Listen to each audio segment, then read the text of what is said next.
Vamos a dejarle la presentación a don Leo Castellón, director de la Escuela de Administración Pública, no sin antes darle un agradecimiento a don Emilio por estar presente acá y a todos ustedes. Leo, te dejo.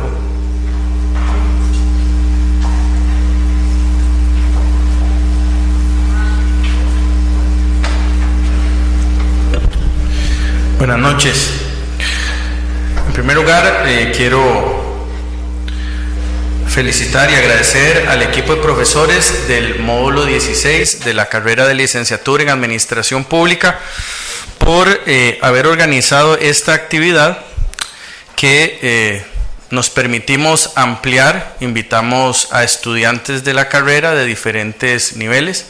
Entonces también les agradezco a los profesores del módulo 13, que es el módulo de evaluación, que nos están apoyando, y los profesores de módulo 2, que es curso de primer año de la carrera, que me imagino pronto se incorporarán. De tal manera, señor ministro, que aquí usted tiene una representación importante de los estudiantes de la carrera de licenciatura en Administración Pública, y una de las características importantes de la formación, de esta formación por competencias que estamos dando a nuestros estudiantes, es precisamente la posibilidad de interactuar con tomadores de decisión, como es el caso suyo, señor ministro, para conocer no solamente la realidad desde los puestos de toma de decisión política como el que usted tiene, sino para que ellos también puedan valorar, intercambiar, hacer preguntas, cuestionamientos y planteamientos, por lo cual esta es una oportunidad importantísima que no dudo que ustedes van a aprovechar.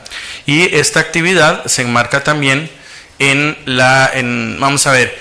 el conjunto de actividades de celebración del 60 aniversario. Así que esta es una unidad académica de la universidad que pronto tendremos ya la celebración oficial, y una unidad académica ya madura, en la cual pues hemos tenido la posibilidad de incidir de una manera y otra, tanto en la administración pública como en la otra carrera que tenemos de administración aduanera y comercio exterior, de tal manera que pues nos honra contar con su presencia, señor ministro, en esta noche.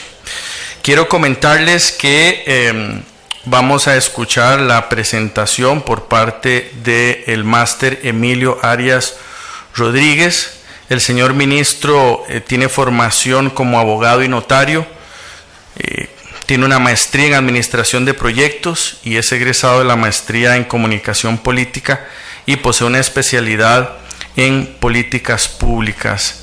Gran parte de su vida laboral la ha dedicado precisamente al ejercicio de la función pública, y de su largo CV voy a resaltar básicamente los cargos que ha desempeñado a cargo de diferentes instituciones públicas y en órganos de decisión. Es actualmente el ministro de Desarrollo Humano e Inclusión Social.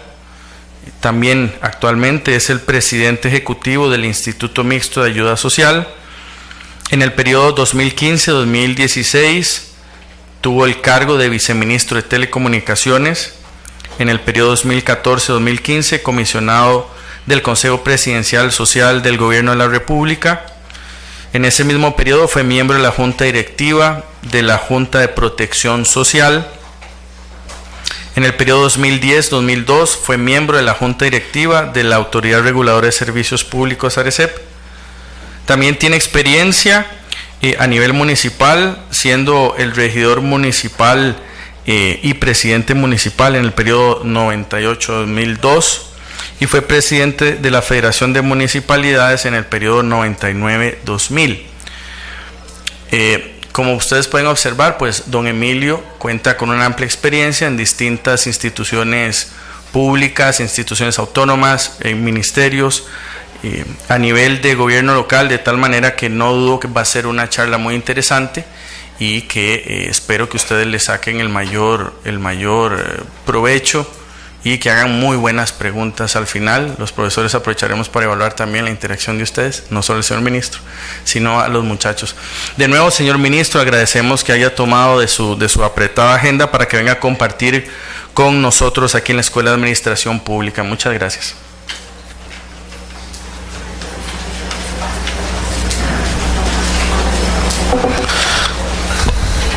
Muy buenas noches. En primer lugar, quisiera agradecerle a la Escuela de Administración Pública y a los profesores y al señor director de la escuela, y en especial a don Leonardo Salas, con quien me une una amistad de muchos años y fuimos compañeros de colegio y de tortas en el colegio. y también compartimos muchísimos años el gusto por varios temas y el tema de la oratoria, ¿verdad, Leo? Que estuvimos tantos años en eso. Y ahora, desde la administración pública, Leonardo también cumple un papel importante y preponderante en el Ministerio de Hacienda, y nos toca nuevamente compartir temas de interés. Y cuando Leo me invita a venir hoy acá, precisamente no sabía que iba a tener una operación el día de ayer, pero bueno, me tomé unas cuantas pastillas y un poco alterado me vine para acá, pero no podía dejar de venir a la universidad a conversar con ustedes en el marco del cierre de este curso. Y también, precisamente llegando y sabiendo que se llama Auditorio José Joaquín Trejos Fernández, me parece que tiene una especial significación para mí el hecho de estar en un auditorio con nombre de José Joaquín, porque es un presidente o expresidente de la República al cual le tengo gran admiración, precisamente por su paso por la función pública como un hombre transparente que hizo un adecuado uso de los recursos públicos. Luego de agradecer, quisiera comentarles un poco más o menos qué es lo que voy a desarrollar. Me decían ahora sus profesores que ustedes han trabajado diferentes casos y han hecho análisis sobre diferentes acciones emprendidas por la administración pública. En el caso mío, voy a devolverme al año pasado al Viceministerio de Telecomunicaciones, donde me tocaba ser parte precisamente de la Rectoría de Telecomunicaciones y parte de la construcción de la Estrategia Nacional Sede Digital, que es la estrategia de gobierno o de Estado más bien, en relación con telecomunicaciones y los usos del Fondo Nacional de Telecomunicaciones, articulado directamente con la política pública que está incluida en el Plan Nacional de Desarrollo de las Telecomunicaciones. También vamos a hablar un poco de Plan Puente al Desarrollo, que es la Estrategia Nacional de Disminución de la Pobreza del actual gobierno, que más que programas es una serie de acciones concatenadas para efectos de llevar adelante política pública y llegar a tener un resultado específico. Y vamos a hablar de algunos instrumentos que nos ayudan ahorita precisamente en el desarrollo de esa política pública, como lo son especialmente el CINERV y los mapas sociales, que son dos proyectos que estamos en ejecución precisamente en este momento y que van a ser una herencia importante para la planificación de la administración pública en la administración pública, específicamente en la política social del gobierno. Quisiera decirles que precisamente durante esta administración y la anterior se define la creación del Ministerio de Desarrollo Humano e Inclusión Social en esta administración, y al jerarca del ministerio le corresponde asumir la presidencia ejecutiva del Instituto Mixto de Ayuda Social. Entonces, cuando llegamos a esta función, el exministro Marín o el exministro Carlos Alvarado, que es el que me antecede, precisamente cumplimos esa doble función.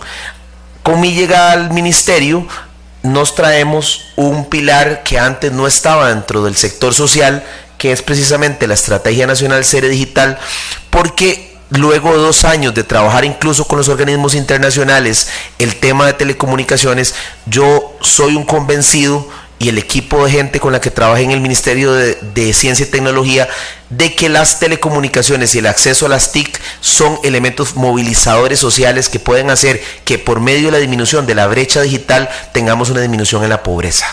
Entonces, bajo esa tesis, uno de los elementos que conversé con el señor presidente de la República antes de asumir, era asumir, pero llevándonos para el Ministerio de Desarrollo Humano la rectoría de la Estrategia Nacional Sede Digital. Básicamente, Aquí tenemos, claro, el Ministerio de Desarrollo Humano e Inclusión Social y el IMAS articulan, están bajo la institucionalidad del IMAS, el ministerio, y el presupuesto del ministerio no existe. Como es un ministerio sin cartera, absorbe el presupuesto del Instituto Mixto de Ayuda Social y básicamente es el que le sirve para accionar como rector del sector social del gobierno. Básicamente, cuando iniciamos el gobierno, nos hicimos una serie de preguntas. Y una de las interrogantes más grandes que teníamos era ¿por qué Costa Rica tiene más de 20 años de tener el mismo nivel, los mismos niveles de pobreza? ¿Y por qué no se ha disminuido en 20 años?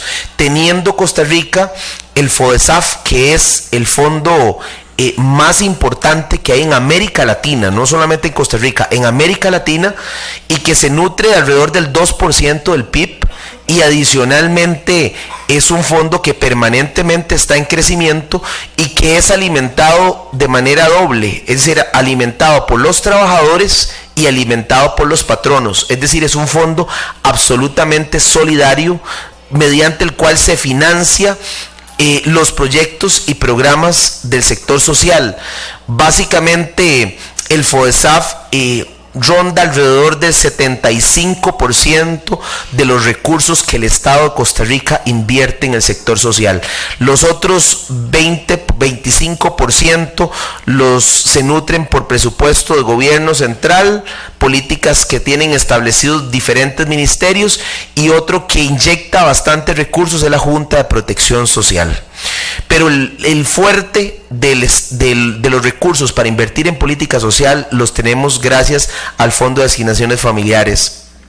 Básicamente, nosotros cuando ingresamos nos preguntamos qué pasó durante estos 20 años y por qué razón Costa Rica, a pesar de invertir esta cantidad de millones de colones en el área social, no se logra disminuir. Originalmente hicimos un estudio, planteamos una serie de hipótesis, pero llegamos a la conclusión de que el problema no es precisamente solamente que los recursos son insuficientes, sino también de que existía un problema de desarticulación interinstitucional. Es decir, teníamos una cantidad de instituciones que se dedicaban al sector social, que tienen programas dentro del sector social, que ejecutan políticas públicas, pero que no se hablaban entre ellos. Ese es un primer elemento que encontramos.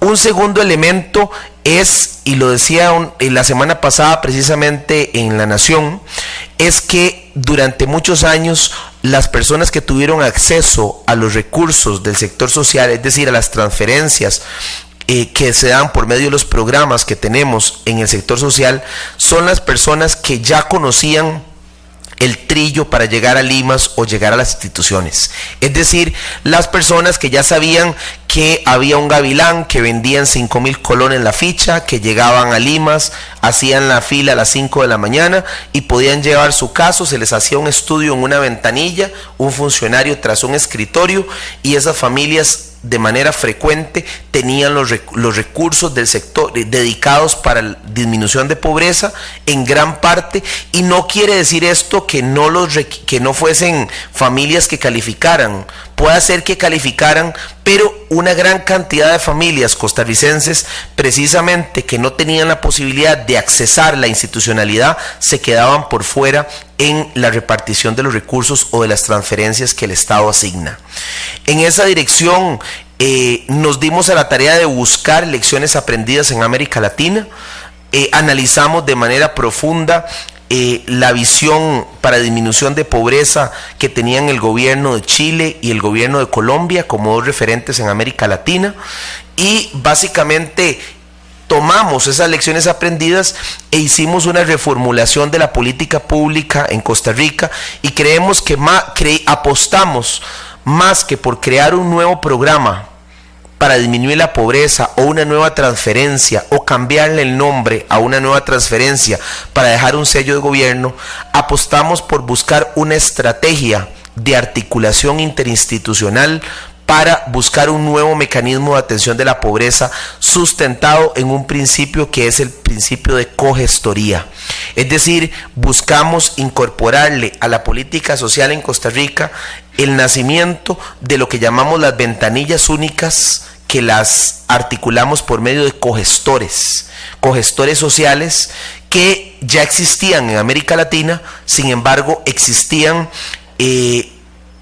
nombrados de manera política normalmente por los gobiernos de turno y eran absolutamente movibles en cada gobierno, y eso hacía que la política de disminución de pobreza de estos países variara y se asignaran los recursos a diferentes grupos según el partido de gobierno de turno.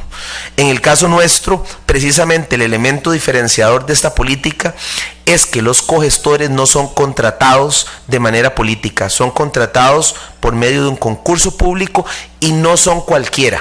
A diferencia de Colombia y Chile, son profesionales en el área de ciencias sociales, específicamente la gran mayoría son trabajadoras y trabajadores sociales que tienen a su cargo ir a buscar en las unidades georreferenciales mínimas esas familias que están en pobreza y pobreza extrema, que han sido seleccionadas producto del censo y producto de la información de la aplicación de fichas de información social que se tienen en el IMAS. Entonces, eso cambia el paradigma de la atención de la pobreza, y ya los cogestores, que antes se les llamaba simplemente trabajadores sociales, dejan de estar en los escritorios de las oficinas regionales de Lima, de las 10 regionales, y se trasladan a buscar las familias en extrema pobreza a los 75 distritos prioritarios que definió el gobierno según la encuesta de hogares. Es decir, no fue que los escogimos políticamente, sino son los 75 distritos donde hay más pobreza según la última encuesta de hogares.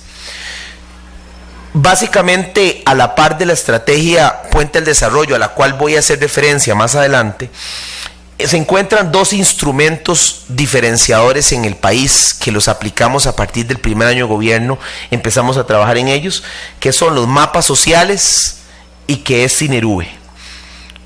Básicamente el Cinerube, el Sistema Nacional de Información y Registro Único de Beneficiarios del Estado, es un reto sumamente importante que en este momento estamos trabajando, que ha tenido retos. A mí no me gusta hablar de problemas, sino hablar de retos importantes durante este año. ¿Cuál es el objetivo de Cinerube? Nosotros en este momento, cada institución del Estado tiene su propia lista de beneficiarios. La Caja sabe quiénes tienen pensión de régimen no contributivo, el IMA sabe quiénes reciben Avancemos, FONAVE tiene la lista de quienes reciben la beca de FONAVE, el INAMU quienes son beneficiarias de programas de desarrollo productivo o de ideas productivas de la mujer, pero en este momento el país tiene todas esas bases de información independientes, pero no se articulan unas con otras. Nuestro objetivo es, a partir del enero del año entrante, lograr concentrar ya en un solo sitio, es decir, en una sola plataforma tecnológica, la información de la totalidad de las instituciones del sector social. De ahí que nace el Sistema Nacional de Información.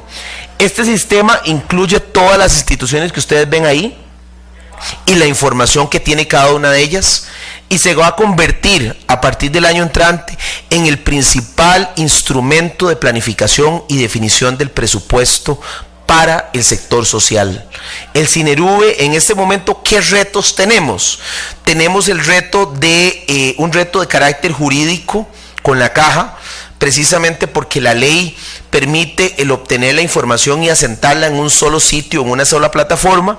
Sin embargo, hay un informe jurídico de la Caja que establece que para poder entregar la información de los beneficiarios debe de ser bajo el consentimiento de cada uno de los beneficiarios. Sin embargo, hemos llegado a tener la tesis un poco más de avanzada, un poco más, para decirlo de alguna forma, analizada o sustentada en la legislación conexa a la ley de Cinerube, que es precisamente la posibilidad de que con las nuevas tecnologías podamos diferenciar cuáles son los datos susceptibles de dar la autorización por parte del ciudadano, como lo son, por ejemplo, el expediente médico, que es muy delicado y que efectivamente se requeriría el consentimiento del beneficiario en este caso, y otros elementos como quienes son beneficiarios de pensión, que nosotros consideramos que no deben de requerir el consentimiento por escrito de cada beneficiario.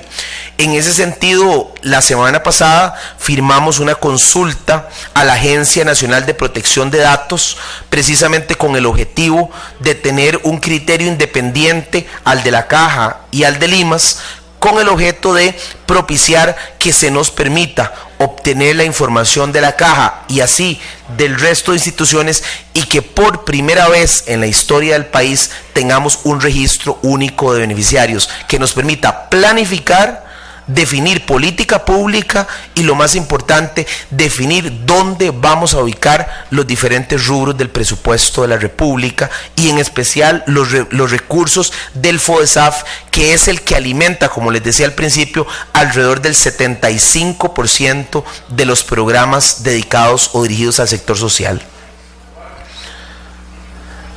Los objetivos, en resumen: lograr un uso más efectivo y eficiente de los recursos del sector social, innovación para hacer política pública más proactiva, establecer criterios homogéneos para medir la pobreza, hacer transparente y equitativa la asignación de recursos del sector social, instaurar evaluaciones de resultados de programas sociales que permitan orientar la política social. Esos son los objetivos del CINERUVE, y si logramos pasar el reto de esta consulta a la Agencia Nacional de Protección de Datos, estaríamos hablando que, según nuestro cronograma, estaríamos adjudicando la licitación pública de la plataforma más ambiciosa que ha tenido el país en el sector social, y para el año entrante, para el mes de enero, podríamos ya estar alimentando esa plataforma y teniendo la posibilidad de cumplir estos objetivos para los cuales fue creada esta ley.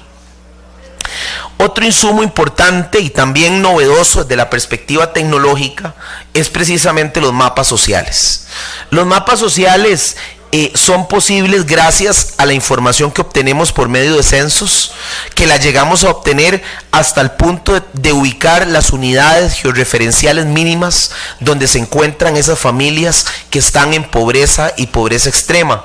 De esa manera tenemos el porcentaje de la población en pobreza extrema, y a hoy por hoy ya lo podemos ver ubicado en diferentes mapas, y por ejemplo ahí vemos en color azul los focos donde se encuentra la mayor cantidad, por ejemplo, de pobreza, y de esa manera, gracias a la posibilidad de tener mapas sociales y la información mezclada con la ayuda de un convenio que firmamos con el INEC, logramos tener la posibilidad de ubicar los 75 distritos prioritarios que le dan lugar a la Estrategia Nacional Puente al Desarrollo. Los 75 distritos prioritarios precisamente son ubicados a lo largo y ancho del país, y encontramos, por ejemplo, desde la región Brunca, que es donde tenemos más distritos prioritarios, que es a partir de Pérez Celedón hacia el sur, hasta la provincia de Heredia, que es donde encontramos solamente 4 distritos, que son los 3 distritos de Sarapiquí, de los 5, y el distrito de San Francisco, que es en Heredia Centro, donde se ubica Guararí, que es la zona de mayor pobreza extrema en la provincia de Heredia. Básicamente, ¿en qué consiste Puente al Desarrollo? Y aquí quisiera responder una pregunta que normalmente me hacen y nos dicen: Puente al Desarrollo va a mover la aguja de la pobreza. Con Puente al Desarrollo vamos a lograr en 2 años disminuir en cuántos puntos la pobreza. Bueno, Puente al Desarrollo no es un instrumento de política pública que pueda mágicamente disminuir la pobreza.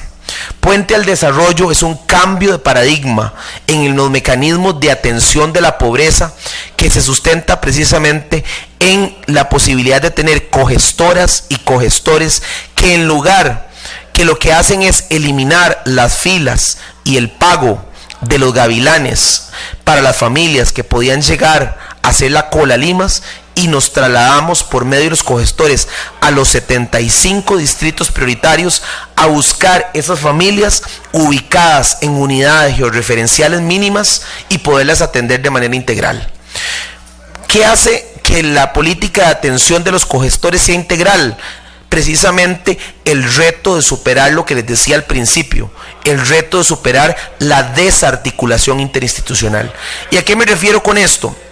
Para poner un ejemplo, ¿cómo hace un cogestor para entrar en Puente al Desarrollo a una familia. Llega el cogestor a su familia, a la familia. Digamos que es una familia donde se ubican 5 personas en el núcleo familiar. El cogestor lo primero que hace es plantear una reunión con el núcleo familiar y lleva un instrumento que se denomina plan familiar. El instrumento establece una serie de retos para superar la pobreza y hace una evaluación previa y nos define dónde se ubica la familia en ese momento. Como por ejemplo, si es una familia con niños, si los niños están incluidos en la educación pública o no se encuentran incluidos, están excluidos, si hay adultos mayores, si hay personas con discapacidad, si están ubicados en una población indígena, si tienen carencias alimentarias, si tienen techo o no tienen techo, y con base en toda esa información del diagnóstico hacemos una línea base de dónde parte esa familia para buscar la posibilidad de superar la pobreza extrema. A partir de ese momento trabajamos con un sistema que está ligado a una base de datos y a una plataforma tecnológica donde cada cogestor hace referencias a las instituciones que tienen que ver con cada uno de esas situaciones y que tienen programas para enfrentar cada una de esas situaciones. Llevamos el tiempo día a día de cuántas referencias se hacen, cuántas están en trámite y cuántas son resueltas.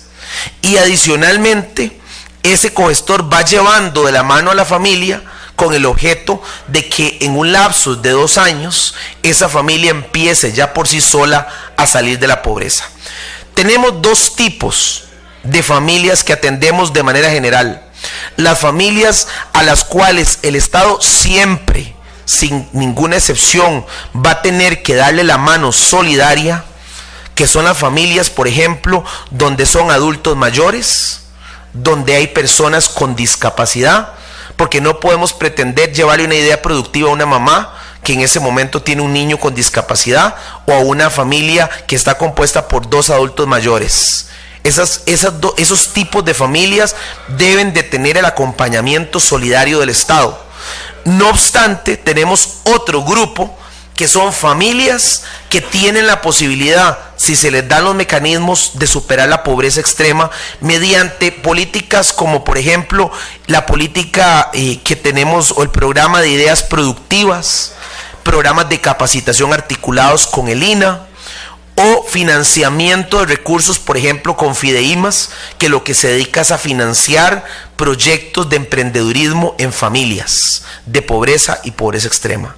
Entonces llegamos a esas familias, aplicamos ese diagnóstico, definimos en conjunto el reto del plan familiar y las familias voluntariamente deciden entrar o no entrar en Puente al Desarrollo.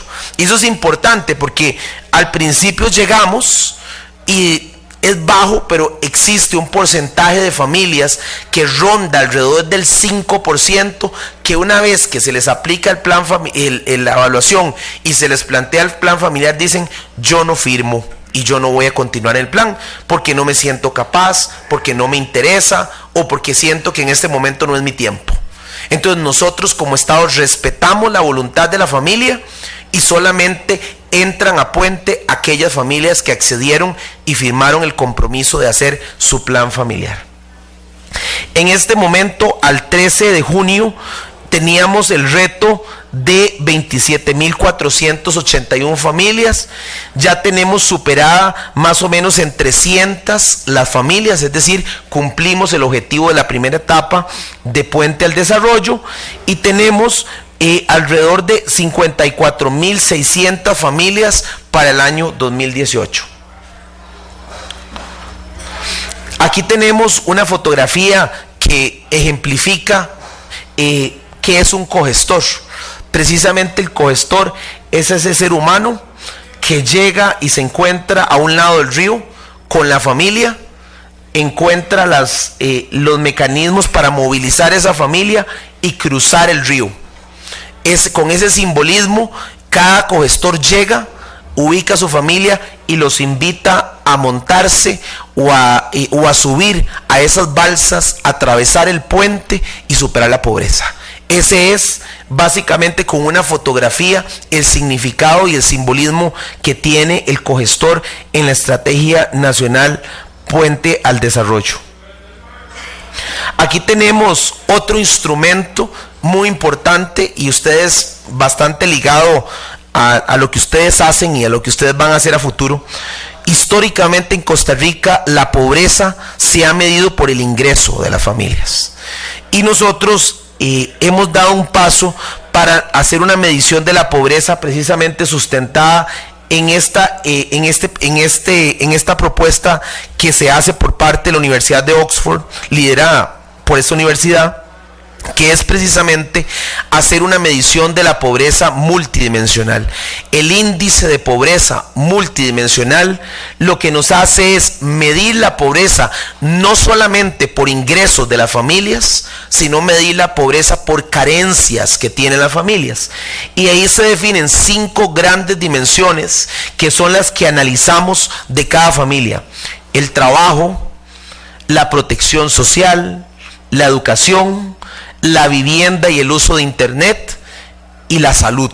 Entonces medimos el nivel de pobreza de una familia según esos 5 grandes parámetros o dimensiones que establece el IPM. Ya no solamente decimos que una familia es pobre, como se decía antes, si recibe más o menos de $100, o si una familia es pobre solamente analizado este tema sobre la base del ingreso mínimo que tiene esa familia durante un mes, 30 días. Es decir, la fórmula ya no solamente es por ingresos, sino de manera analizada de manera multidimensional. Otro elemento importante que les decía es precisamente demostrar, por medio de la estrategia Puente al Desarrollo, articulada con la estrategia CR Digital, que la disminución de la brecha digital va absolutamente ligado a la disminución de la pobreza, no solamente en Costa Rica, sino en el mundo. Y en eso tuvimos una discusión incluso con los organismos internacionales, con el Banco Mundial y con el BID, porque históricamente ambos organismos tienen aparte la atención de telecomunicaciones y aparte de la atención del área o el sector social, como ellos lo llaman. Y yo les hacía el reto originalmente cuando hablábamos de CR Digital, y les decía que cuando yo estuve, voy a ponerles 2 ejemplos que demuestran tal vez de manera simbólica por qué sustentamos esta tesis de que una cosa va ligada a la otra. Cuando fuimos a ver Puente o las características de programas similares a Puentes a Colombia, me tocó llegar a una familia donde había un señor que era ebanista, y este señor vivía en 4 latas, literalmente en 5 por 5 metros, y tenía un taller de ebanistería, y tenía en una esquina una Santísima Trinidad, y debajo de la Santísima Trinidad tenía una computadora puesta en una repisa. Y yo le pregunto a este señor que por qué tenía la computadora ahí, y que cuál era la importancia del equipo de la computadora en el tallercito, en el lugar donde él vivía. Y el señor me da una explicación muy interesante. Me dice: mire, yo me he dedicado toda la vida a ser ebanista, y he vendido aquí en estas 4 paredes los muebles, y la gente viene y me los compra. Uno de mis hijos tuvo la oportunidad de salir y estudiar, y aprendió a utilizar internet. Y cuando aprende a utilizar internet, llega aquí al taller y me enseña que existe el Facebook, y empezamos a promover el taller o los artículos o los muebles que hacemos acá por Facebook. Yo antes compraba la materia prima, la madera, a 3 pueblos adentro, y me cobraban por traérmelo acá, y hoy lo puedo comprar por internet porque mi hijo lo compra y me lo traen, y no me cuesta acá que me lo pongan más allá del valor de como que si yo lo fuera a comprar, por ejemplo, al sitio. Es decir, me ahorro la intermediación. Y adicionalmente participamos ahora en ferias de turismo donde vendemos los muebles. Me dice: detrás de estas 4 latas hay una casa que estamos construyendo, no con ayuda del Estado, porque la casa no está, el lote no está a nombre nuestro, pero sí con los recursos que el taller nos está dejando.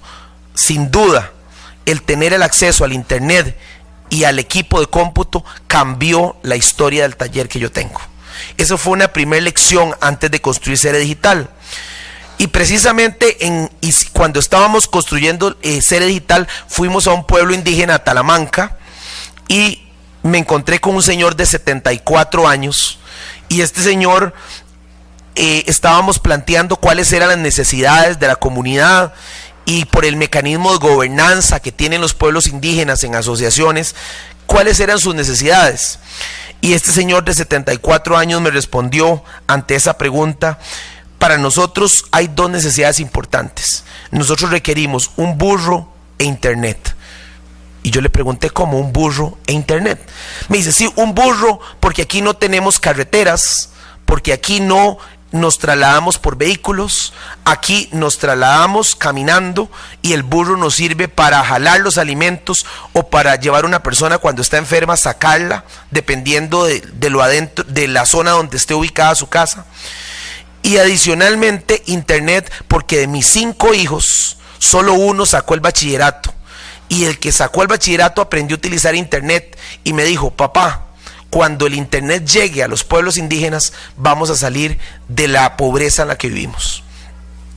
Bajo esos 2 ejemplos, tomamos la decisión de construir Sere Digital y de trabajar a la par de la SUTEL, de la Superintendencia de Telecomunicaciones, la cual me tocó vivir su construcción en la Asamblea Legislativa, y posteriormente como director de la ARECEP, como miembro de la Junta Directiva, la consolidación de la SUTEL en el seno de la ARECEP, y finalmente construir el Plan Nacional de Desarrollo de las Telecomunicaciones que le presentamos al país el pasado 6 de octubre para alinear el plan de programas de SUTEL, el Plan Nacional de Desarrollo de las Telecomunicaciones y el Plan Nacional de Desarrollo del país, para que por primera vez desde el año 2008 que se crea la Ley General de Telecomunicaciones, logramos tener una alineación absoluta en la política pública de telecomunicaciones, con un ingrediente diferenciador e importantísimo, que es ponerle el sello social a las telecomunicaciones. Y precisamente el sello social lo tiene Sere Digital, y la semana pasada tuvimos la oportunidad de dar el banderazo de inicio del programa Hogares Conectados, que es precisamente el programa que le lleva internet al hogar, equipo de cómputo al hogar y telefonía fija al hogar, hogares en pobreza y pobreza extrema.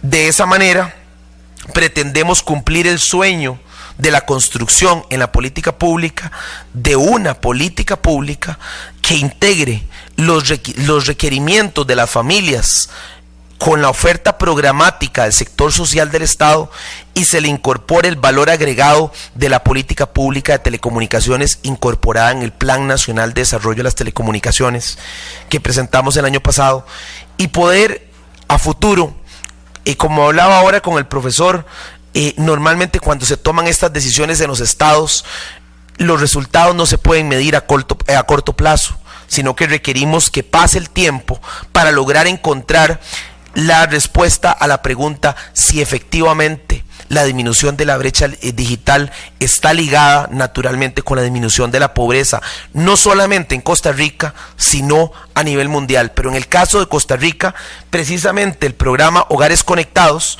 la Unión Internacional de Telecomunicaciones, la UIT, hace 2 meses nos dio la oportunidad como país a que, luego de haber participado con el programa Hogares Conectados y ser valorados entre 188 programas a nivel mundial, determinó que el programa Hogares Conectados era el número 1 a nivel mundial, y hoy por hoy Costa Rica tiene, con el programa Sere Digital y Hogares Conectados, el programa número 1 reconocido por el organismo internacional especializado en telecomunicaciones en el mundo. Entonces yo creo que con de esa manera muy general, les puedo decir que el trabajo que hacemos hoy desde el Estado, bajo el liderazgo del Consejo Presidencial Social que dirige la señora vicepresidenta de la República, doña Ana Elena Chacón, quien no me cabe duda de que como jerarca, como vicepresidenta, ha asumido un papel verdaderamente serio en la lucha por la disminución de la pobreza.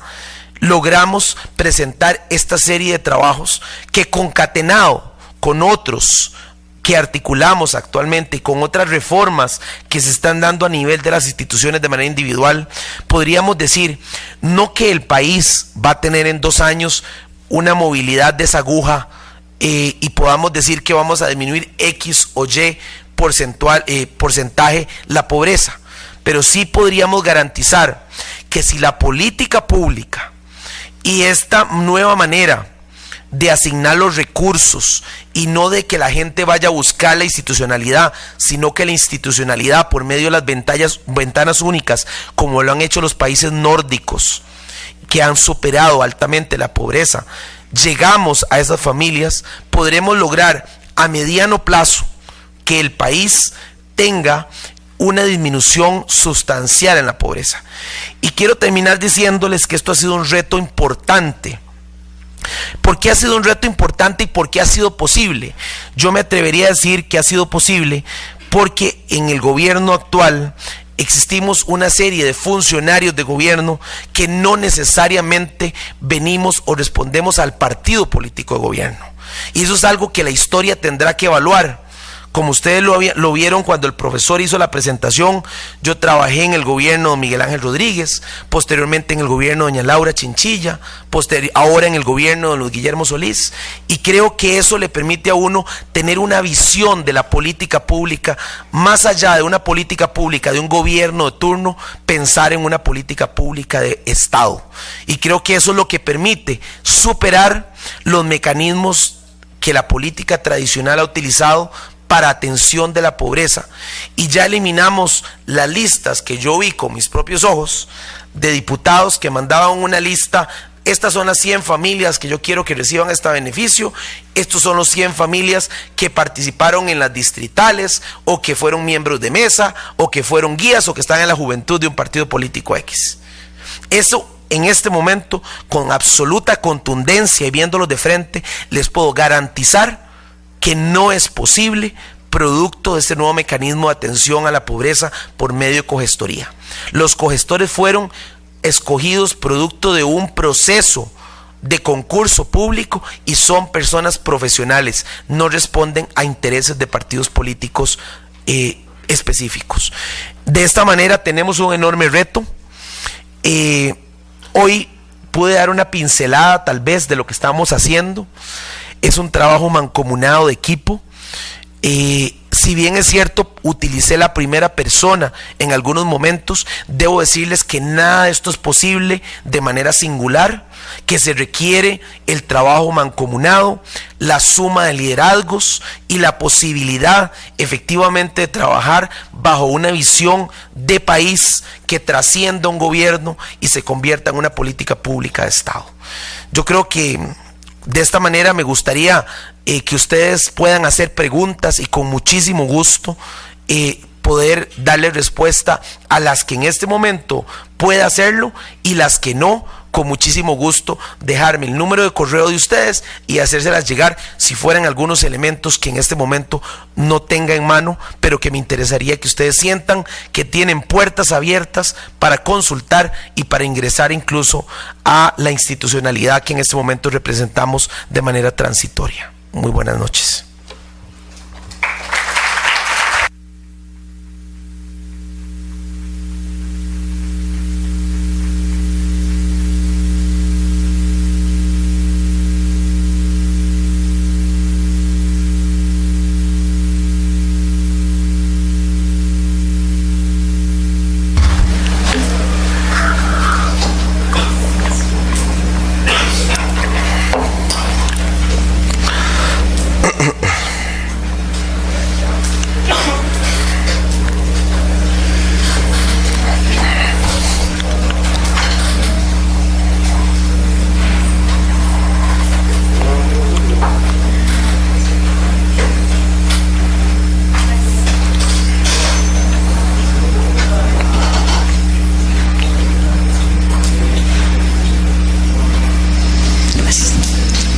Bueno, buenas noches. Mi pregunta sería que ¿cuáles herramientas se han previsto en todos estos diferentes programas para que estos programas trasciendan y se conviertan en una política de Estado?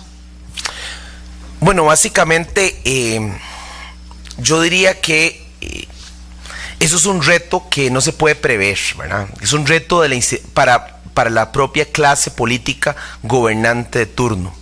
¿Por qué digo esto? Porque el programa Puente, por ejemplo, ha tomado algunas previsiones, como cuáles, que tenemos el acompañamiento de los organismos internacionales, de 3 en particular, BID, Banco Mundial y Eurosocial, que acompañan el proceso y tienen a su cargo la evaluación y seguimiento del mismo, a la par de la evaluación que lleva el país internamente. Eso le da una legitimidad importante. Segundo, que le solicitamos a la Contraloría General de la República una evaluación que en este momento está arrancando. Y tercero, que la organización propiamente de ambas estrategias están absolutamente ligadas al Plan Nacional de Desarrollo de Telecomunicaciones en Telecomunicaciones y al Plan Nacional de País, el Plan Puente.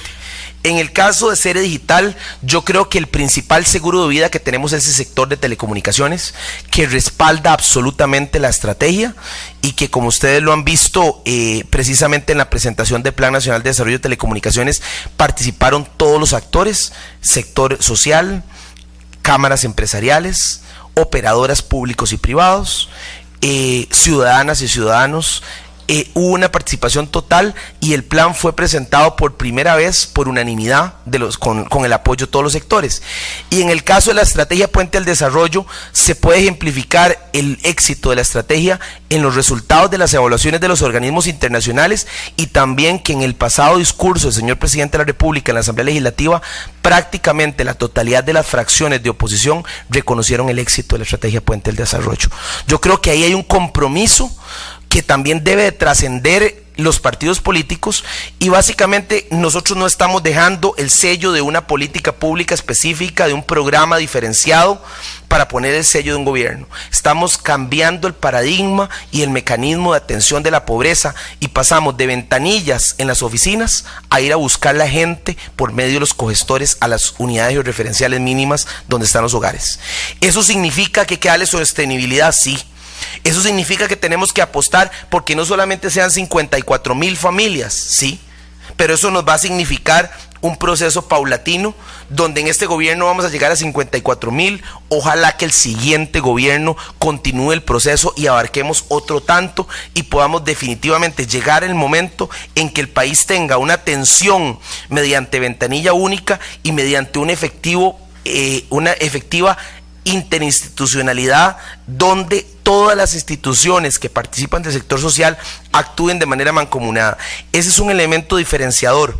Por primera vez logramos no solamente sentar a los jerarcas en el Consejo Presidencial Social, sino que logramos definir mediante un decreto ejecutivo una política de priorización, mediante la cual las familias que son atendidas por Puente al Desarrollo no utilizan el calvario típico que se les pide a las familias. Por ejemplo, una familia en pobreza, tras de que está en pobreza, y de por sí ya eso es un elemento poco digno para la misma familia, tener que irse a enfrentar a la institucionalidad, tenían que ir a hacer la fila para que les dieran FONAVE, a Limas para que les dieran Avancemos, Ideas Productivas, a la Caja para que le dieran la pensión. Es decir, las familias en pobreza extrema tenían que hacer un peregrinaje por todas las instituciones.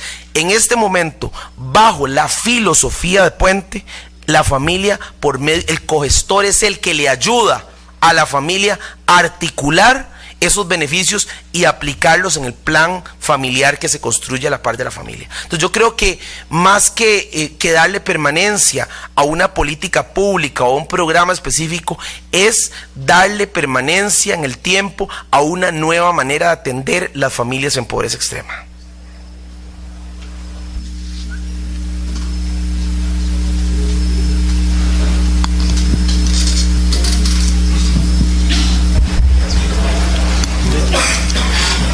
Buenas noches.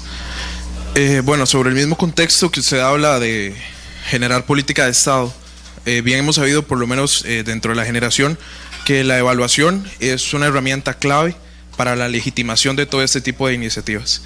Y dentro de la evaluación o dentro de un contexto evaluativo ¿han considerado la medición del impacto, por ejemplo, o la obligatoriedad más bien, de generarle competencias a la población a la que van a atender? Por ejemplo, hablaban de acceso al Internet, pero con respecto a educación, ¿la política tiene algún tipo de plan o en conjunto con el Ministerio de Educación, por lo menos para llegar a este punto? Bueno, tengo otros dos más que me generaron... Si gusta le puedo responder esa, porque como no estoy anotando, y sí, usted perfecto. se queda con el micrófono y le respondo a las que siguen.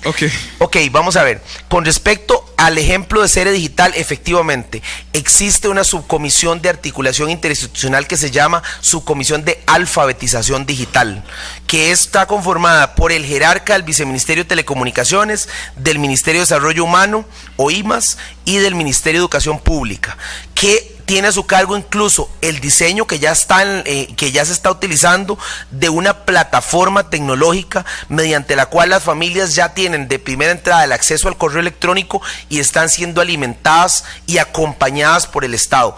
¿Por qué surge esto? Porque cuando analizamos la estrategia, hicimos una serie de análisis estadísticos donde nos damos cuenta para qué utilizan la mayoría de los ciudadanos, por ejemplo, las tecnologías y el Internet, y nos encontramos que la mayoría la utilizamos para redes sociales, para buscar y descargar música, un poquito más para buscar información académica, y casi nula la cantidad de gente que utiliza para hacer transacciones, por ejemplo, bancarias. Entonces eso significa que como país tenemos una misión de alfabetizar a los ciudadanos más allá de la estrategia de hogares conectados, sino que debemos de enseñarle a la gente para qué se utilizan las tecnologías y para qué les sirve el Internet como un arma, en el caso de esta estrategia, potencializadora para salir de la pobreza. Con respecto a lo que preguntabas también sobre seguimiento y evaluación, yo como administrador de proyectos, una de mis mayores frustraciones en la administración pública es que no existe una visión de administrar con base en proyectos. No definimos el alcance de los proyectos, los riesgos de los proyectos, los paliativos para superar esos riesgos, no definimos cronogramas y no tenemos seguimiento y evaluación para cerrar finalmente los proyectos. Entonces yo creo que eso es un reto del Estado. No obstante, ambas estrategias tienen el ingrediente del seguimiento y la evaluación. Y además no solamente seguimiento y evaluación interno, sino externo. Por ejemplo, Puente al Desarrollo tiene su propia unidad de seguimiento y adicionalmente existe una unidad de seguimiento y evaluación desde el Consejo Presidencial Social que lleva el ritmo de avance de la estrategia. Y en el caso de la estrategia Sede Digital, tiene el seguimiento y evaluación dentro del Viceministerio de Telecomunicaciones, el área de estadística, y tiene el seguimiento y evaluación desde la Superintendencia de Telecomunicaciones. Es decir, ambas estrategias llevan el día a día y adicionalmente yo le agregaría el factor tecnológico. Ambas estrategias las podemos ver los resultados día a día. Es decir, ya no tenemos que esperar papeles para que nos den el resultado. Día a día los gráficos se van moviendo conforme la información que vamos incorporando en las bases de datos. Otro punto muy relacionado con lo que hablaba de las plataformas tecnológicas es precisamente la infraestructura que actualmente posee el país en Internet. Se sabe que en comparación del resto de Latinoamérica estamos en decadencia. O sea, nuestra velocidad de Internet es realmente por debajo de la mínima, da vergüenza. Entonces, tenemos el acceso al Internet en diversos lugares, pero ¿cómo lograr, o se ha logrado más bien algún tipo de relación, por ejemplo, con Fonatel, para explotar los recursos de este fondo en la generación de mejor infraestructura? Porque de nada sirve darle acceso a Internet cuando es de 2 megas, cuando realmente estamos en la calle en comparación a otros países. Y ¿le respondo esa? Sí. Ok. Vamos a ver, es que como después se me olvida la que sigue.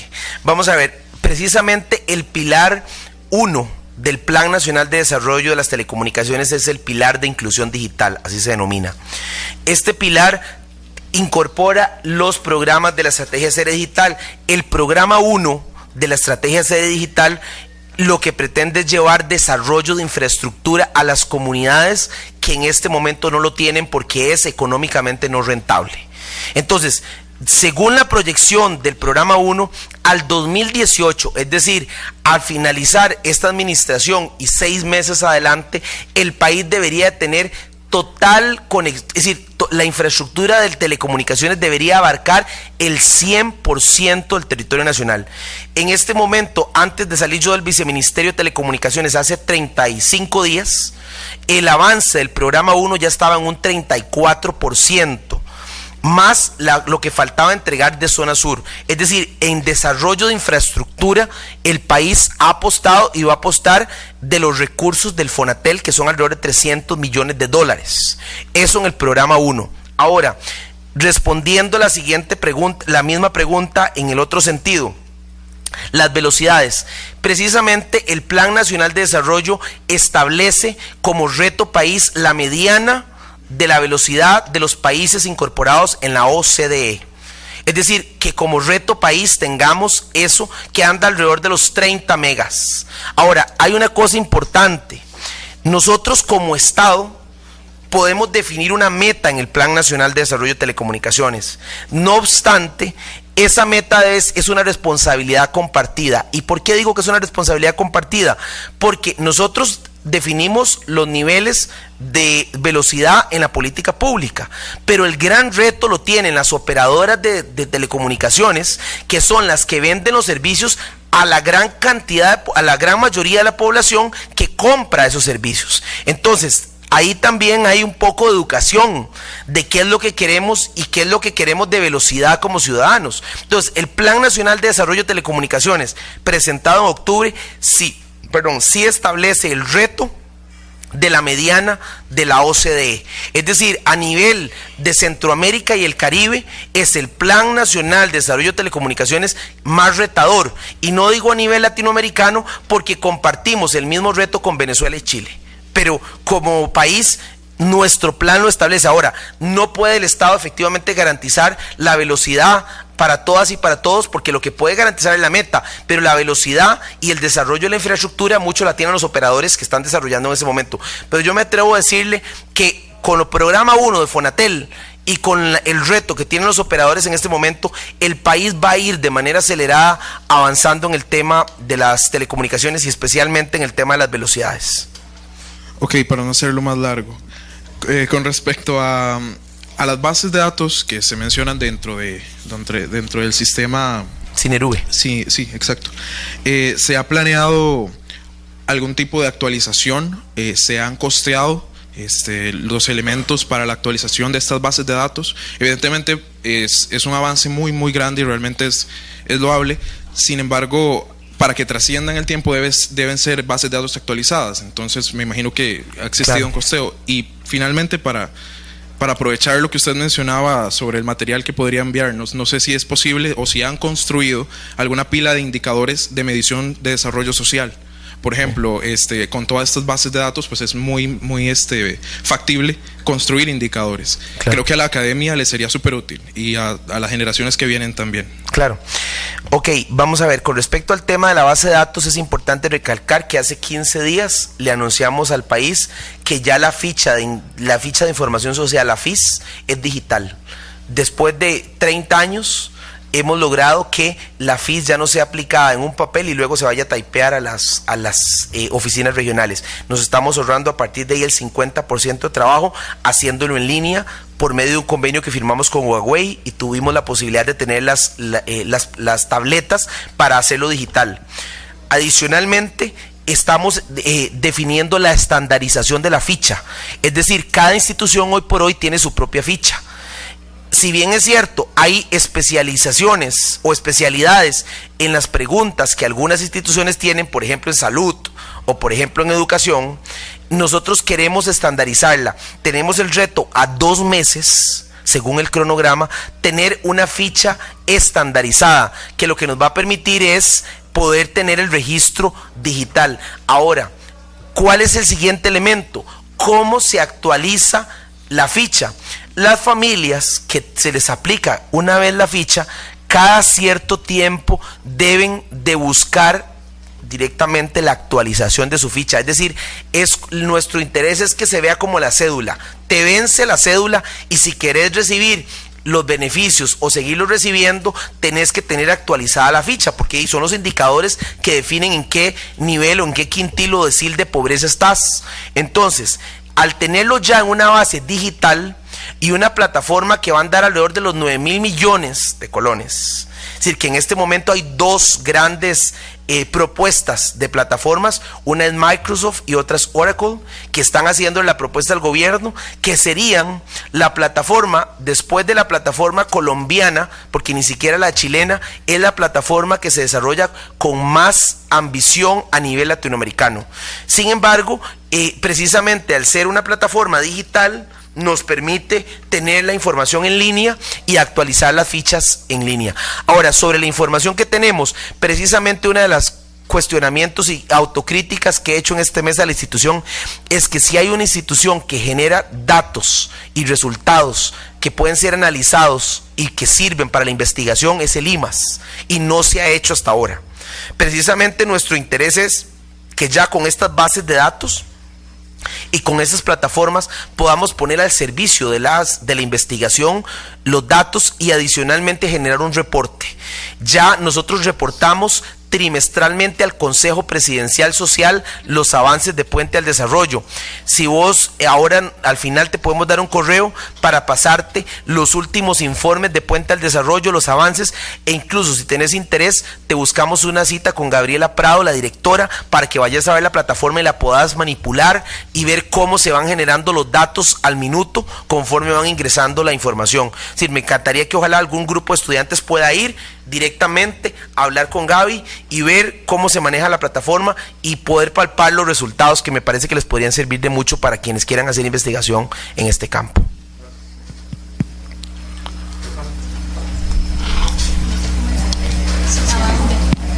Ya, buenas noches. Buenas noches. Mi pregunta va enfocada en cuanto a lo que es el tema de recursos, tanto recursos en lo que mencionaba el compañero, infraestructura, si han tomado en cuenta, por ejemplo, las iniciativas y los esfuerzos que ha venido haciendo el gobierno con el tema y la propuesta de gobierno digital, que se ha invertido mucho y se ha avanzado mucho, pero todavía está, ¿verdad?, ahí como en el aire. Y también ustedes hablan de una plataforma y, bueno, desde mi perspectiva considero de que si bien son temas diferentes, el hecho de contar con una infraestructura integrada podría ayudarles bastante en lo que es la cuestión de inversión y tiempo en este tipo de recursos, ¿verdad?, para modernizar también lo que es el Estado. Y también estaba pensando en cuáles han sido las estrategias, por ejemplo, en el sentido de recurso humano, cuando se hablan de cogestores, porque hasta donde tenía información, lo que es FONAVE e IMAS no cuentan con el capital humano suficiente para poder hacer todo este tipo de iniciativas, acercarse a la población, hacer inspecciones. ¿Qué tanto han considerado esto también en materia de presupuesto? ¿Hay presupuesto realmente pues para contratar gente, sabiendo y tomando en cuenta de que hay financiamiento de por medio? Ok. En dos partes. La primera parte con respecto al tema de gobierno digital.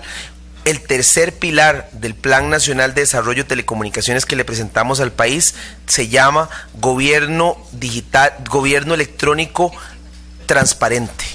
Precisamente esto va a la par de Gobierno Abierto, que es una de las iniciativas que lleva el Ministerio de la Presidencia por medio de la viceministra de la Presidencia, que lo que permite lo que busca es precisamente avanzar en un gobierno transparente.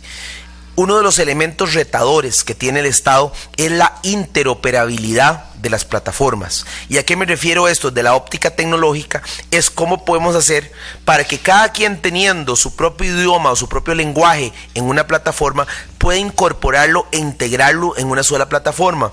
Precisamente el reto de Cinerube es que no tengamos que hacer cambiar todas las plataformas del Estado, sino que todas se hablen y Cinerube sea la plataforma integradora, es decir, que la información pueda fluir de manera bidireccional, tanto entregando la información a las instituciones como la institución alimentando de información al Cinerube, y que entonces las decisiones de política pública ya no las vas a tomar solo con los números que tenés a lo interno de tu institución, sino lo vas a hacer de manera integrada, viendo cómo se está desarrollando el presupuesto, a dónde estoy llegando yo. Te cuento, por ejemplo, Este año estamos haciendo con el Ministerio de Hacienda, con José Pacheco, el viceministro, y con Horizonte Positivo, que es la empresa privada, y el Estado, un primer ensayo de lo que es hacer el presupuesto del Estado, del sector social, sustentado en la información de dónde está la pobreza en el país. Entonces, por ejemplo, lo que pretendemos es que los recursos de cada programa se vayan asignando según la ubicación o según los núcleos de pobreza que tenemos. Y por ejemplo, para poner un caso, nosotros en el IMAS tenemos 10 oficinas regionales, pero tenemos claro de que la oficina regional o la sede regional donde más pobreza atendemos es la Brunca.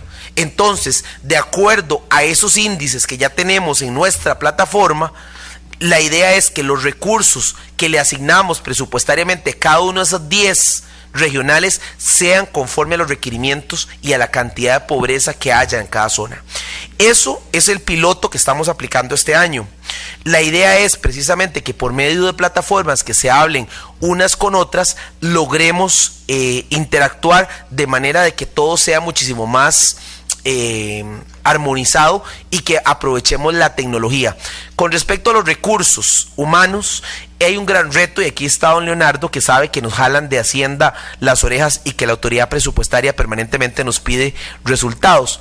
Puente al Desarrollo tiene dos, cuando arrancamos con los cogestores, nos ha costado muchísimo. Por ejemplo, logramos pasar 60 trabajadores sociales que estaban en escritorios, sacarlos a las comunidades. Eso fue un reto político muy grande, porque más de uno nos acusó de persecución política porque estábamos tratando de sacar a los trabajadores sociales a la calle, y en aquel momento dijimos: quienes no quieran firmar el contrato no lo firmen, pero los trabajadores sociales no hacen nada en las oficinas. Los requerimos viendo a las familias en las comunidades. Nos comimos, para decirlo vulgarmente, esa bronca, y logramos pasar que de los 160, 60 sean de los que teníamos antes. Los nuevos que se contrataron, hicimos una apuesta al país y a la Asamblea Legislativa y les dijimos: vamos a pedir esta base que técnicamente y con los organismos internacionales está sustentada. Al año de la estrategia, es decir, a marzo de este año, que ya tenemos un año de tener la estrategia en camino, vamos a hacer un diagnóstico, y producto de ese diagnóstico buscaremos la posibilidad de ampliarlo, no para poder superar la meta, sino para ver las familias que entraron en la primera etapa puente. Usted no puede agarrar una familia en pobreza y decirle: en 2 años usted automáticamente deja de ser pobre. Usted lo va llevando, pero no todas a los 2 años van a dejar de ser pobres. Entonces van a tener que requerir un seguimiento esas familias, y con los 160 cogestores que tenemos, imagínense ustedes que es imposible superar la pobreza del país, los 20 puntos. Pero lo importante para nosotros era en este año demostrar que la estrategia era eficiente, era eficaz, y que el nuevo mecanismo de intervenir la pobreza era válido. Y yo creo que hoy no lo dice el gobierno, lo dicen los organismos internacionales, lo dicen los resultados, y lo dice incluso los partidos de oposición en la Asamblea Legislativa. Yo creo que es un cambio de paradigma que cuesta, sí, que es perfectible, sí, que tiene debilidades, sí, pero yo creo que lo importante es que cambia a la política de clientelismo político sustentada en la pobreza, de que si usted era miembro de mesa o era guía, le daban un bonito, o lo metían en una lista para recibir un bono de vivienda o una ayuda. Ya eso dejó de existir, y yo creo que para ahorita tal vez no sea tan no se reconozca, pero con el paso de la historia, si efectivamente este cambio se mantiene, efectivamente hay un antes y un después en la manera de intervenir las familias en pobreza extrema. Okay. Buenas noches, ¿cómo estás? ¿Cómo le va? Mi pregunta va dirigida con la herramienta de Puente al Desarrollo. Prácticamente, ¿cómo se pretende lograr que esta herramienta puente todo este mecanismo de acercarlo por medio de los cogestores, las herramientas, el acceso a estas familias sobre los beneficios del Estado? ¿Cómo lograr que esto no se centre o no caiga en el asistencialismo que se tiene pues a lo largo del tiempo? ¿Cómo lograr que esto genere capacidades, que para mí es lo que al fin y al cabo va a lograr que las familias logren salir, valga la redundancia, de esa situación de pobreza? Claro. Bueno, como decía al principio, hay dos grupos de familias, ¿verdad? Las que van a requerir el acompañamiento del Estado permanente en el tiempo por su vulnerabilidad permanente, como las personas con discapacidad y las familias con adultos mayores, y el otro grupo de familias que hay que promover el desarrollo de potencialidades, la generación de ideas productivas y los mecanismos que permitan encadenar ideas productivas para sacar a las familias de la pobreza. Precisamente cuando se hace el plan familiar y se sienta con la familia, el cogestor debe evaluar esas potencialidades. Por ejemplo, voy a poner un caso que vi hace 15 días en Pérez Celedón, ¿verdad, María Amalia? Donde fuimos, y en Pérez Celedón nos encontramos una señora, la señora con sus 5 hijos. Estaban los 3 chiquitos en una mesita ahí en el suelo estudiando, 3 pequeñitos, 2 más estudiando. La señora, madre, cabeza de hogar, que hay que decirlo, la pobreza tiene rostro de mujer, la gran cantidad de mujeres madres, cabeza de hogar, son las que están en pobreza, y eso es un elemento que distingue la pobreza en Costa Rica. Si hay que dibujar un cuadro con el rostro de la pobreza, hay la gran cantidad o la gran mayoría de familias en pobreza son encabezadas por mujeres. Ahora, esta señora tenía en su casa un horno de este tamaño, donde hacía sus queques y los vendía, y adicionalmente tenía una batidora manual para batir el queque cuando arranca Puente del Desarrollo. Una vez que hace el plan familiar, se liga con el INA, y esta señora llega a un curso del INA para aprender a hacer repostería y además hacer, como ella nos comentaba, el lustre, ¿verdad? Que solo hacía el queque originalmente, y ahora la enseñaron a diseñar y a hacer todo lo que sea referente con la decoración del queque. Y por medio de ideas productivas se le cambia la batidora por una batidora industrial y el horno por un horno especial con los tamaños y las dimensiones. Hoy por hoy, esta señora, que tiene 5 hijos a cargo, ya logra, en lugar de vender el queque por día o un queque que le encargaban, a hacer queques, a ir más allá de hacer queques simples, sino que los hace decorados, y adicionalmente hacer otro tipo de repostería que no hacía antes. Entonces esta señora, de hace un año a hoy, que fuimos a ver hace 15 días la estrategia, pasa de recibir solamente transferencias a tener ya instrumentos para empezar a tener recursos propios. Entonces la señora adicionalmente tiene los pollos que los compraba a 400 pesos, ¿verdad? En el mercado. Entonces en unas polleras compra pollitos pequeños y los va criando, y adicionalmente tenía una huerta, ¿verdad? Donde tiene diferentes productos y los vende. ¿Qué pasa? Esta señora no solamente está recibiendo transferencias, sino que ya se le están dando instrumentos para que puedas poco a poco ir dejando de recibir.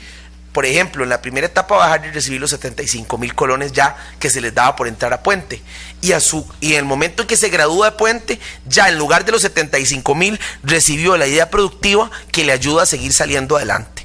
Eso es el mismo caso que vemos en por ejemplo, en familias donde el hombre va y estudia, o la mujer estudia electricidad, va a Lina a un curso, o informática y entra a un curso, o más aún, con los jóvenes o con los muchachos, una familia en pobreza extrema, que sus hijos salen del sistema educativo, es decir, que son excluidos del sistema educativo, no tiene posibilidades de salir adelante de la pobreza.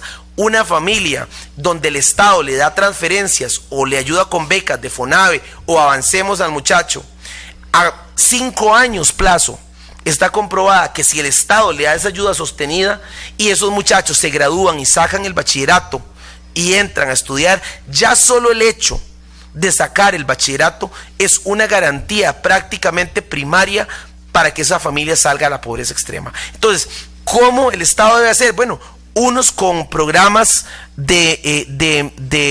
para generar emprendedurismos, otros con créditos como de Fideimas, que son a 3.5 de interés, otros simplemente ayudándolos a que sus hijos estudien para que puedan salir adelante como familia, y el otro grupo que les decía que efectivamente les vamos a tener que dar el apoyo solidario del Estado por las características en que se encuentran. Pero bueno, la estrategia por el plan familiar precisamente nos permite individualizar esas familias y encontrar esos retos que tienen, que son los movilizadores que debe potencializar el Estado para poderlos sacar de la pobreza.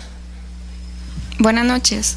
La pregunta sería, por ejemplo, ¿qué pasa si una familia a la mitad del programa dice ya no quiero seguir? En términos evaluativos, ¿qué tiene el programa para medir cómo una familia concluye el programa positivamente? Por ejemplo, si hay un tema o se trata bajo un tema de corresponsabilidad con las familias, que no sea solamente un beneficiario, sino un empoderado, parte del programa. Sí, claro, efectivamente, bueno, son muy pocos, honestamente, los casos donde el principal escollo lo tenemos cuando la familia firma la aceptación. Ahí es donde muchos deciden no aceptar. Hasta el día de hoy yo le puedo decir que son contados los casos donde la familia a medio camino decide salirse de puente.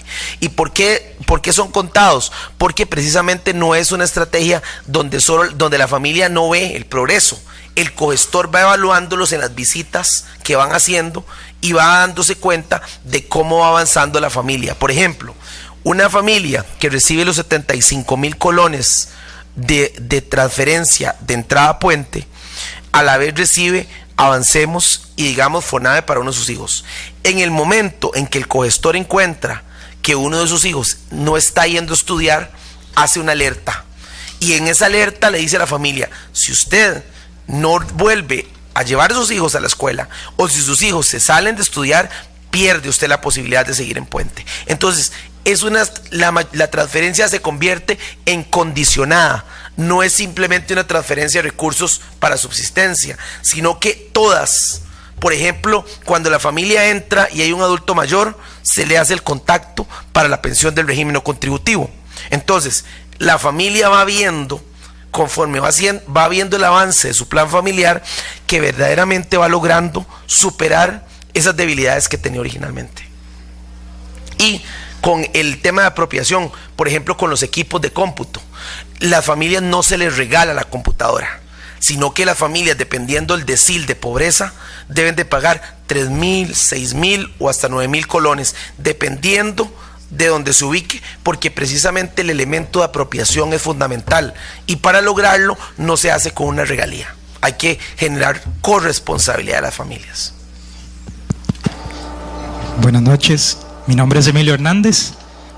Bueno, en uno de los módulos de cuarto año, pues estamos trabajando con lo que es gobierno abierto, específicamente con la estrategia número 14, que tiene que ver todo relacionado con capacitación de funcionarios para atención ciudadana. Y afortunadamente nos tocó pues trabajar con Puente al Desarrollo, específicamente evaluar a los trabajos realizados por los cogestores. Pudimos asistir a una reunión en Alajuela hace como un mes que se dio a cabo de cogestores y pues pudimos entrevistarlos. Dentro de los que ellos nos decían es que ellos no recibieron como una capacitación integral en cuanto a las labores a realizar, digamos. Lo que se estaba haciendo era pues asumir que con la formación, la mayoría de ellos son trabajadores sociales. Ellos decían que bueno, no habían recibido formación, una capacitación, sino que se asumía que la formación académica que ellos tenían era suficiente para llevar a cabo las tareas. Sin embargo, nos surge la duda de qué manera asumir que la formación académica recibida previamente por los cogestores es suficiente para cumplir la estrategia de Puente al Desarrollo. Tal vez si nos puede pues aclarar un poco la capacitación que estas personas reciben. Pues vea, le voy a ser honesto y franco. Si usted me da la lista de quienes dijeron eso, yo le puedo decir inmediatamente que es cierto, pero yo mismo fui capacitador de cogestores, sin ser ministro. Y un requisito esencial para poder ser cogestor es estar capacitado. No puede existir un cogestor que no haya recibido capacitación, y no solamente capacitación en una dirección, sino que se dieron varios módulos de capacitación. Hemos encontrado una resistencia de un bloque de alrededor de 30 cogestores que estaban en escritorio y los sacamos a la calle y se han encargado de cuestionar la estrategia directamente. Me pasó en Guanacaste hace 15 días que me encontré una cogestora y me dijo: yo quiero volver a la oficina porque a mí me contrataron para estar en la oficina, yo no estoy para estar en las calles, yo soy trabajadora social. Y yo le respondí: si usted es trabajadora social, usted firma un contrato, y cuando lo firmó aceptó ir a la calle a hacer un trabajo diferenciado como ventanilla única movible, no un escritorio. Eso es una estrategia que cambia el paradigma. Hemos encontrado esas resistencias. Actualmente tenemos alrededor de unos 30 ubicados. Precisamente esta semana que pasó hubo un pronunciamiento del colegio de trabajadores sociales, y cuando usted ve quiénes les dan like a la página son esos mismos 30. Pero yo le puedo asegurar, porque los tenemos mapeados, si uno en esto, aquí este país es chiquititico, y más el IMAS, por más que sean pocos, sabemos quiénes son. Entonces, si ellos son los que se han encargado de decir esto, coincide lo que usted me está diciendo con la evaluación del Consejo Presidencial Social. Y cuando yo un día llegué, no a Alajuela, sino llegué a Pérez Celedón, y les dije al frente a todos los cogestores: el que no haya recibido capacitación me dice aquí, porque está contratado ilegalmente, porque el requisito para poder estar en la calle es recibir la capacitación. Y dígame cuál se levantó y dijo que no la había recibido. Pero si le pregunto a un tercero, claro, esto es un reto de cambio de paradigma. Hay una resistencia, y específicamente los 60 que sacamos de los escritorios se van a resistir permanentemente, pero lo siento demasiado. Quien no quiera trabajar, que renuncie, que hay muchos que quieren trabajar. Buenas tardes. Mi pregunta va más enfocada en lo que es la población beneficiaria, porque ustedes hablan de familias en pobreza o extrema pobreza. Sin embargo, no han pensado en incluir a personas en estado de indigencia, ya que hay una definición que habla de que las personas indigentes no tienen los recursos necesarios para suplir sus necesidades, y no necesariamente estos están en ese estado por algún tipo de adicción, sino que hay 1000 y más causas. Entonces esa sería mi pregunta. Sí, el próximo 4 de julio, es decir, en los próximos días, presentamos la política de calle y dirigida a personas en abandono y en situación de calle. La presentamos como un paralelo a la estrategia Puente del Desarrollo, y en este año está recibiendo 1.000 millones de colones de FODESAF para específicamente esa estrategia bidireccional. Va dirigida a las familias a las personas abandonadas en hospitales, que son una gran cantidad y que le cuestan a la Caja Costarricense de Seguro Social mucho dinero, y que en este momento para la familia es más fácil dejarlas, especialmente en fin de año y en fechas festivas. Dejan las familias como que si fueran objetos en los hospitales. Es necesaria una política que estamos presentando el 4, y a la par de esta, la política de calle, que precisamente hemos trabajado a la par de Eurosocial, y que el 4 de julio la presentamos, que lo que permite precisamente es buscar mecanismos para incluir a estas personas en situación de calle dentro de la política pública social. Costa Rica ha tenido una deuda enorme en esos dos temas, y precisamente hemos trabajado esto a la par de, incluso hay una profesora de esta universidad que es doña Lisbeth Barrantes, profesora de la escuela precisamente de trabajadores sociales, donde se gradúan acá trabajadores sociales y trabajadoras sociales, que llevó y lideró el proceso junto con el IMAS, y precisamente bajo el apoyo de Eurosocial el próximo 4 estamos presentando la política pública en esas dos direcciones. Así que igualmente ahora le podemos, si usted nos da los datos, le hacemos la invitación para que usted nos acompañe al lanzamiento de la política pública. Bueno, preguntas de los estudiantes, estábamos ya con el tiempo. Vamos a hacer una pregunta, invitación antes de pasar el micrófono para el cierre, Emilio. Bueno, en la escuela seguimos celebrando el 60 aniversario, y esto es una invitación, digamos, a continuar con lo que tenemos hacia adelante, pero quisiéramos aprovechar la experiencia tuya en dos líneas. Una que tiene que ver con el tipo de regulador que se requiere hacia adelante, ¿verdad? Y en especial en el área de telecomunicaciones, más sabiendo un poco lo que dijiste, tenemos $300 millones ahí, eso es solo el 1.5%, podemos llegar al 3%, falta capacidad en el Estado para hacer uso de esos recursos adecuadamente, pero también hay un paradigma que plantea la OECD. La OECD siempre separa autoridad de competencia de autoridad reguladora, y en el caso nuestro tenemos autoridad de competencia, autoridad reguladora, y además un fondo Fonatel en el diseño del Estado que hicimos.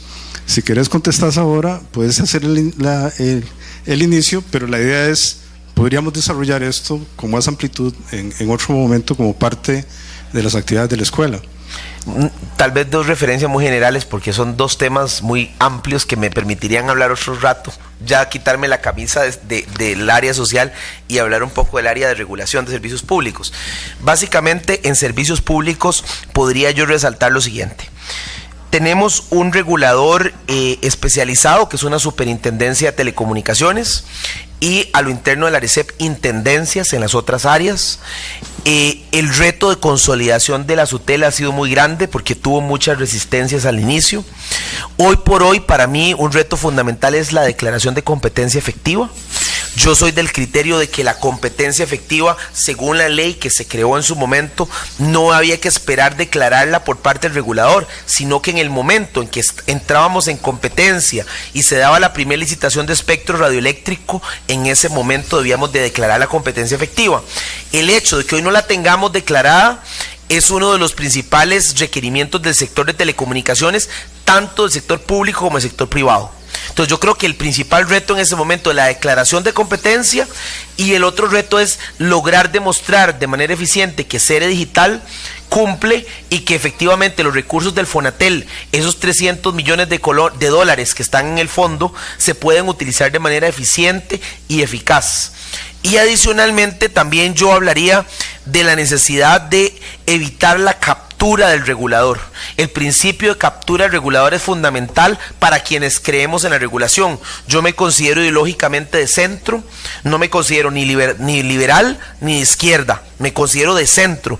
Y cuando uno se considera de centro, considera que efectivamente el factor regulatorio es un factor esencial, porque ahí es donde está la misión del Estado para buscar los equilibrios.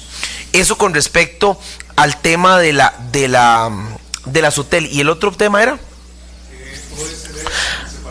Ok, y con respecto a la OCDE, precisamente me tocó trabajar al principio, hace unos 3 meses, con el proyecto de ley que se está preparando para presentar en la corriente legislativa, para cumplir con los requerimientos de la OCDE, donde se definen efectivamente las competencias de la Autoridad de Competencia de la Coprocom, que en este momento es parte del Ministerio de Economía, Industria y Comercio, y que SUTEL tiene ciertas competencias en materia de telecomunicaciones, y donde ha habido una preocupación del sector de telecomunicaciones precisamente porque se le pretendía quitar esa competencia a SUTEL, y ahorita se está en la discusión de ese híbrido necesario para lograr que SUTEL mantenga por lo menos una gran parte por su especialización en el área de competencia, pero que no quede la Coprocom totalmente aislada, sino que haya un visado por medio de Coprocom.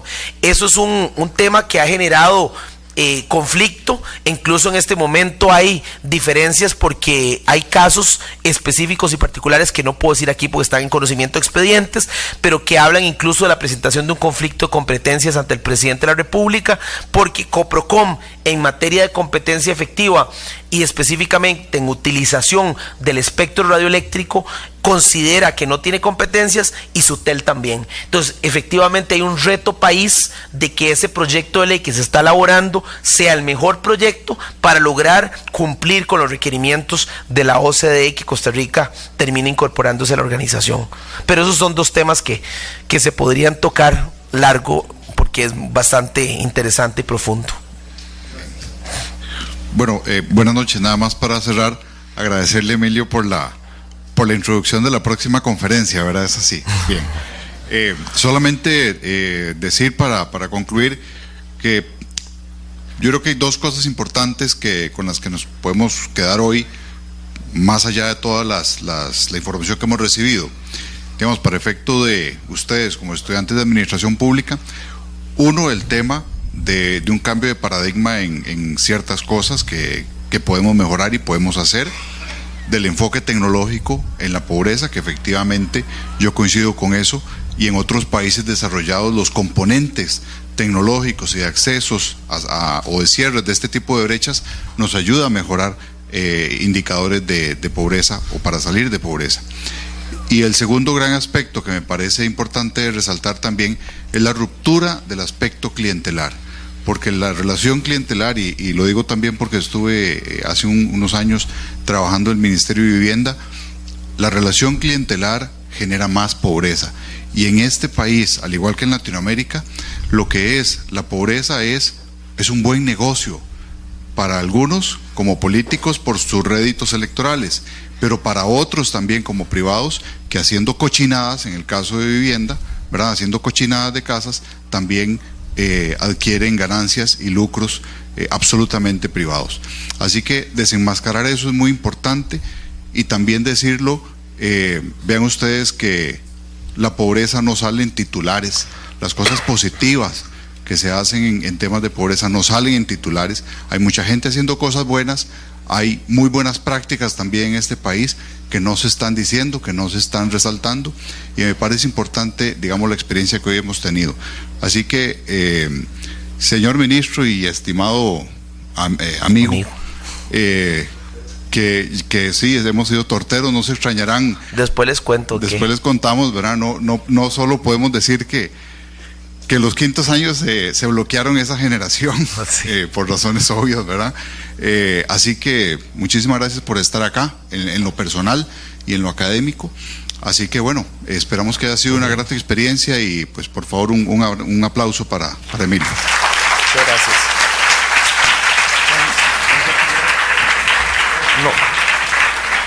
No, solamente decirles que hay una gran esperanza, y yo no me considero muy viejo, pero ya tengo bastantes años de haber salido de la generación de los 35, donde todavía estábamos como personas jóvenes reconocidas legalmente.